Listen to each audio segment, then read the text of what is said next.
Ok, Doherty, vas-y. C'est bon.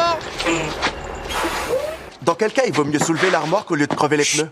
Herman entendit soudain un bruit étrange provenant de la voiture. Quand il se leva pour aller vérifier, le bruit cessa brusquement. Mais il était absolument certain de ne pas avoir mal entendu. Il appela donc immédiatement ses coéquipiers en renfort. Ensemble, ils soulevèrent la voiture gravement écrasée.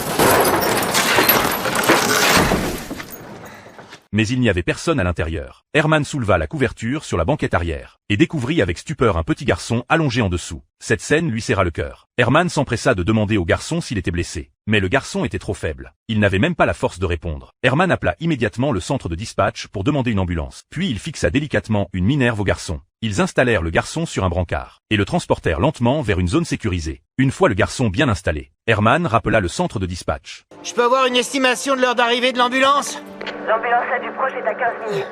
La respiration du garçon devenait de plus en plus faible. Herman craignait que le garçon ne tienne pas jusqu'à l'arrivée de l'ambulance. Il contacta donc en privé des secouristes en patrouille à proximité. Heureusement, il n'était qu'à quelques rues de là. Dès qu'ils reçurent le message, la secouriste Brett et son partenaire foncèrent sur les lieux. Brett examina rapidement le garçon. Elle diagnostiqua un pneumothorax sous tension. Une décompression immédiate était nécessaire. Sans la moindre hésitation, elle enfonça une aiguille dans la poitrine du garçon. En un instant, la respiration du garçon s'améliora nettement. Tout le monde put enfin souffler. De retour à la caserne, les autres pompiers furent choqués d'apprendre qu'un enfant était caché sur la banquette arrière. Ils se sentirent tous coupables, regrettant de ne pas avoir découvert l'enfant piégé dès le début.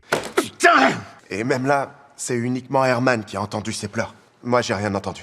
Quand on a eu 5 gosses, il y a des fréquences qu'on perçoit mieux que d'autres. Comment il va? Heureusement, le garçon fut finalement sauvé sain et sauf. Peu de temps après, Boden convoqua Herman et Brett dans son bureau. Brett n'avait pas suivi la procédure officielle de dispatch. Elle s'était rendue sur les lieux de son propre chef. C'était clairement une violation du règlement. Elle risquait une suspension, voire un licenciement. Herman fut furieux en entendant cela. Vous voulez faire quoi? La punir? Pour avoir sauvé la vie d'un gosse? Herman... Mais